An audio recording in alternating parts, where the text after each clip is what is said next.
Ça, c'était l'avant-dernier jour de cette classe-là.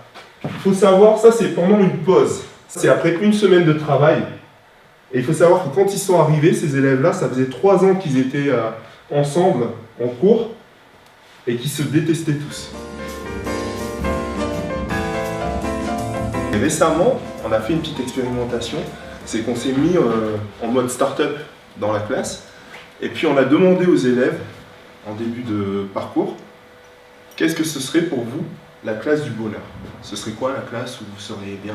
Et en fait, ce que les élèves ont demandé, c'était une expérience humaine, c'était de s'amuser, de ne pas s'ennuyer, de ne pas être dans un cours où ils sont passifs, c'était de pouvoir contribuer. Et le grand défi en fait aujourd'hui, c'est que dans le système scolaire et dans l'éducation nationale telle qu'elle existe aujourd'hui, c'est très difficile de reproduire ça. Dans mon parcours, l'école, ça a toujours été quelque chose de difficile, ça a été toujours quelque chose qui signifiait une certaine souffrance, qui signifiait être un peu mis à part. Et aujourd'hui, quand je regarde en arrière sur cette expérience-là, je me rends compte que c'est parce que pour moi, ça n'avait pas de sens. C'est-à-dire aujourd'hui, on se retrouve vraiment dans une situation où on se demande... Le roi Clovis Ier, né en 460... Monsieur, excusez-moi, est-ce que je peux poser une question, s'il vous plaît? Bien sûr. Qui s'en bat totalement les couilles ici? On m'en bat les couilles totales, en fait. Hein, moi, Et on se demande vraiment quel est le sens et quelle est la raison pour laquelle on va à l'école. C'est-à-dire qu'on se retrouve avec des élèves qui sont là sans savoir pourquoi, des professeurs qui sont là sans savoir pourquoi. Et quand on regarde la façon dont on nous apprend à l'école aussi, on se rend compte que les points positifs aujourd'hui dans vos vies d'entrepreneurs et de dirigeants sont des choses qui sont vues comme négatives à l'école. Et ça, c'est quelque chose que j'ai jamais compris en fait. Tout simplement la sociabilité, la capacité à partager, à échanger, ça c'est des choses qui à l'école, à la base, c'est vu comme négatif. Par exemple, le bavardage. c'est ça qu'on est pas très loin, parce que je peux te montrer des gens. Le métro est quand même plus fast et tout. Très juste. Vous pouvez continuer, monsieur, s'il vous plaît. Alors que dans la vie professionnelle, le bavardage et dans la vraie vie, le bavardage, on voit bien qu'aujourd'hui avec les applications, les réseaux sociaux, etc., on a un bavardage permanent. Une autre valeur de sociabilité qui est importante dans la vie réelle, mais qui est sanctionnée à l'école, c'est d'aider son prochain, c'est de l'esprit d'équipe.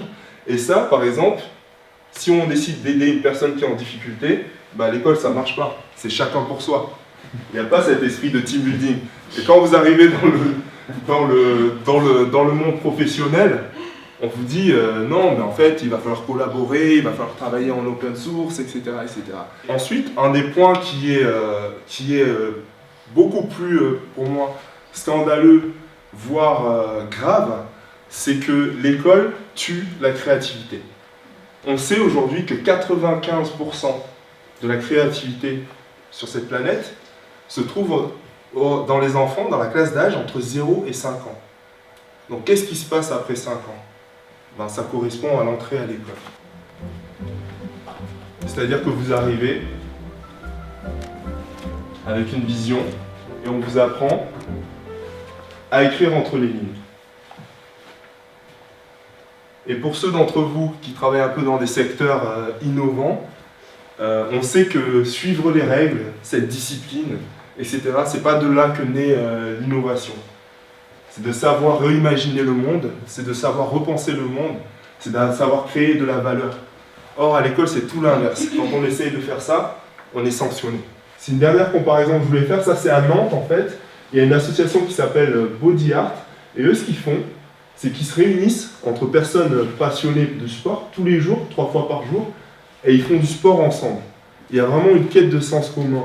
Et quand on parle du bonheur dans l'entreprise, à mon sens, le bonheur, c'est d'avoir des personnes qui sont dans une quête de sens, mais un sens et qui a une contribution qui dépasse le moi, c'est-à-dire une contribution pour la communauté. Et c'est ce qu'on retrouve en gros dans les sports de rue et dans l'art de rue.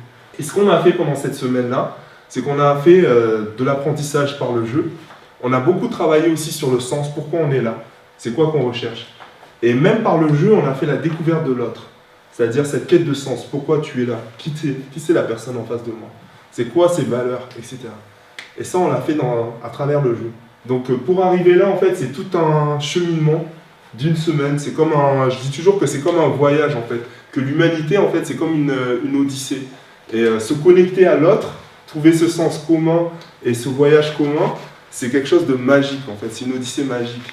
Et c'est ça, si je devais vous laisser avec un dernier mot, ben, ce serait ça. Merci.